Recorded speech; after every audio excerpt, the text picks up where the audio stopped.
देखिए, fund based accounting it means when the donations are received for a special purpose। किसी भी organisation के अंदर देखिए नॉर्मली होता क्या है, नॉर्मली आपको जब कोई इनकम होती है तो उस इनकम को हम क्या करते हैं, इनकम एक्सपेंडिचर अकाउंट के क्रेडिट में लिखते हैं। अब जब कोई आपका एक्सपेंस होता है तो उस एक्सपेंस को हम क्या कर लिखते हैं, इनकम एक्सपेंडिचर अकाउंट के डेबिट में लिखते हैं। ये नॉर्मल रूल है।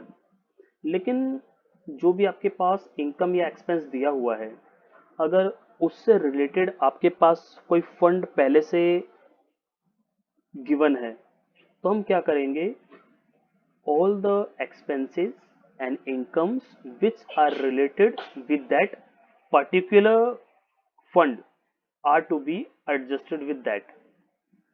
Suppose that we have given a prize fund and there is an amount for the prize awarded and there is an income from the prize show or etc. In that case, expenses and incomes which are related with the prize fund, incomes will be added to the prize fund and expenses will be deducted from the prize fund। Donation received or funds set up for a special purpose are credited to a separate fund account and are shown in the liability side of the balance sheet। ये भी जैसे हमने पिछली slides में भी discuss किया था। When there is a amount, donation or a grant for a special purpose, it is to be treated as liability and it is to be shown in the liability side of the balance sheet, and incomes from these funds are credited to that fund, it means it is to be added to that fund, and expenses are to be debited or are to be subtracted from that fund। Example, sports fund, prize fund, charity fund, etc. If after addition and subtraction, if there is a positive amount, means credit amount, it will be shown on the liability side of a balance sheet, and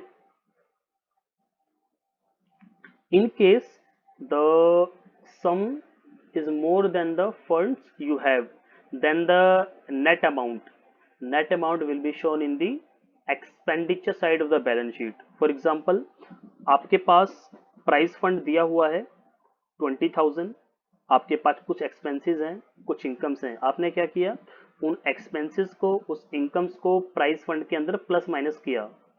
plus minus करने के बाद अगर आपका balance positive आता है तो उस amount को आप क्या करोगे, प्रॉफिट ये सॉरी बैलेंस शीट के लायबिलिटी साइड में लिख दोगे। लेकिन सपोज दैट प्लस माइनस करने के बाद आपका जो अमाउंट है वो नेगेटिव आ रहा है, तो ये जो आपका नेगेटिव अमाउंट आ रहा है उसको आप बैलेंस शीट में नहीं लिखोगे, उसको आप ट्रीट करोगे एक्सपेंडिचर और उसको आप लिखोगे इनकम एक्सपेंडिचर अकाउंट के डेबिट में। सपोज दैट जो मैंने आपको अभी बताया कि आपका जो प्राइस फंड है, प्राइस फंड आपका 20,000 है, आपकी जो इनकम्स थी वो 10,000 है, तो आपका टोटल प्राइस फंड कितना हो गया 30।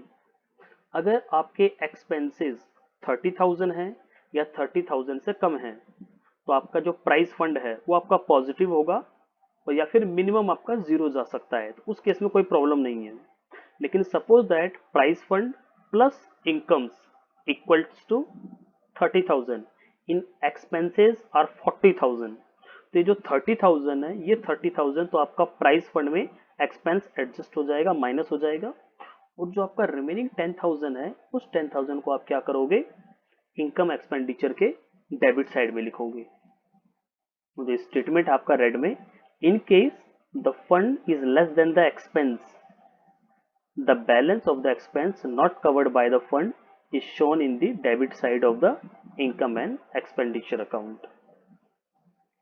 इन सब चीजों को आप शो कैसे करोगे, उसके लिए आपका एक फॉर्मेट है, बैलेंस शीट का एक छोटा सा एक ये एक्सट्रैक्ट है, इस तरीके से हम शो करते हैं। तो जो आपका स्पेशल प्राइज फंड दिया हुआ है उसको आप यहाँ लिखोगे। इससे रिलेटेड आपके जितने भी इनकम्स हैं उसको आप इसके अंदर प्लस करोगे। इंटरेस्ट रिसीव्ड, जो पैसा आपको मिल चुका है। Accrued interest which is to be received, जो पैसा भी आपको मिला नहीं है लेकिन मिलेगा, उसको आप ऐड करोगे। और जो आपके एक्सपेंसेस हैं उसको आप क्या करोगे, माइनस करोगे। प्राइस फंड इन्वेस्टमेंट, ये आपका इन्वेस्टमेंट है, एसेट्स होता है। एक्रूड इनकम, एसेट्स भी होता है आपका और इनकम भी होता है। तो ये आप यहाँ भी लिखोगे और ये आपका इसमें भी आपका ये प्राइस फंड में आकर के प्लस होगा। तो ये आपका एक फॉर्मेट है छोटा सा, जो मैंने प्राइस फंड के एग्जाम्पल के तौर पे आपको बताया है, तो इसको आप देख सकते हैं। फर्दर एक ये क्वेश्चन है आपके लिए कि जो आपके पास अभी अमाउंट्स दिया गया है, इस चीज को अगर आप बैलेंस शीट में कैसे शो करोगे। ये है price awarded 20,000, price fund 1,20,000, donation, investment and interest received.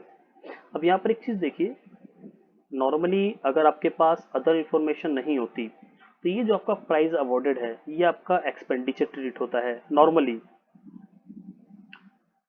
Donation हमको हम इनकम मानते हैं। प्राइस फंड ये आपका एसेट्स है और जो आपको इंटरेस्ट मिला है इसको भी हम इनकम मानते हैं। तो प्राइस नॉर्मली जाना चाहिए income expenditure account, expenditure. Donation जाना चाहिए आपका income expenditure account, income. Interest जाना चाहिए इनकम एक्सपेंडिचर, इनकम। लेकिन यहाँ आपके पास क्या आ गया, प्राइस फंड। अगर ये आपके पास प्राइस फंड नहीं होता तो आप क्या करते, जो प्राइस अवॉर्डेड है, डोनेशन है, इंटरेस्ट है, इनको आप इनकम एक्सपेंडिचर अकाउंट में लिखते। लेकिन क्यों आपके पास यहाँ पर प्राइस फंड है, इसलिए आप क्या करोगे, जितनी भी आपके यहाँ पर इनकम्स हैं और एक्सपेंडिचर हैं इसको आप प्लस माइनस करोगे प्राइस फंड के अंदर ही। प्राइस फंड, जहां भी आपका ये वर्ड आ गया फंड, इसको हम क्या करेंगे, लायबिलिटी साइड में लिखेंगे। तो ये इसका एक सॉल्यूशन है। सबसे पहले हमने क्या किया, प्राइस फंड लिखा 1,20,000। आपके पास जितने भी इनकम्स हैं, डोनेशन 28,000 ऐड कर दिया हमने, इंटरेस्ट 10,000 उसको ऐड किया हमने, प्राइस अवॉर्डेड इसको यहां पर माइनस किया है, इन्वेस्टमेंट यहां चला गया। लेकिन यहां पर एक चीज देखिए, जो आपका प्राइस फंड इन्वेस्टमेंट है, आपका टोटल इन्वेस्टमेंट कितना है 1,20,000 और इस पर रेट ऑफ इंटरेस्ट कितना है 10%। तो एक साल का आपका टोटल इनकम कितना बनेगा यहाँ पर 12,000।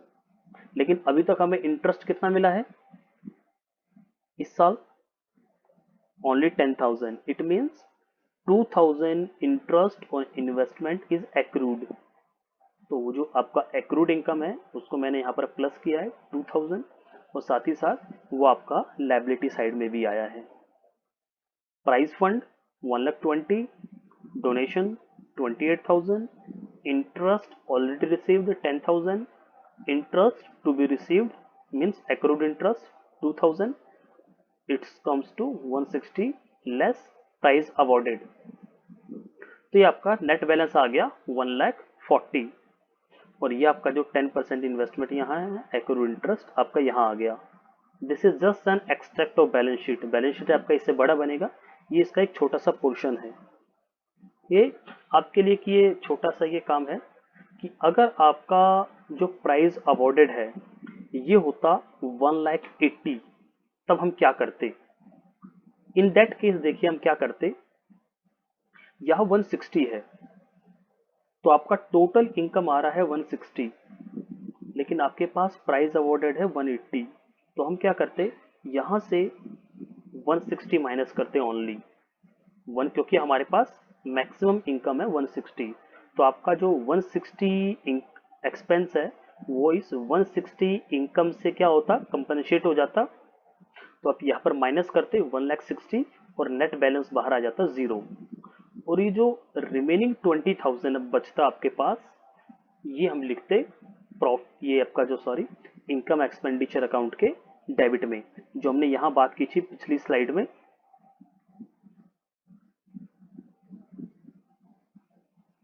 In case the fund is less than the expense, the balance of the expense not covered by the funds shown in the debit side of the income expenditure account।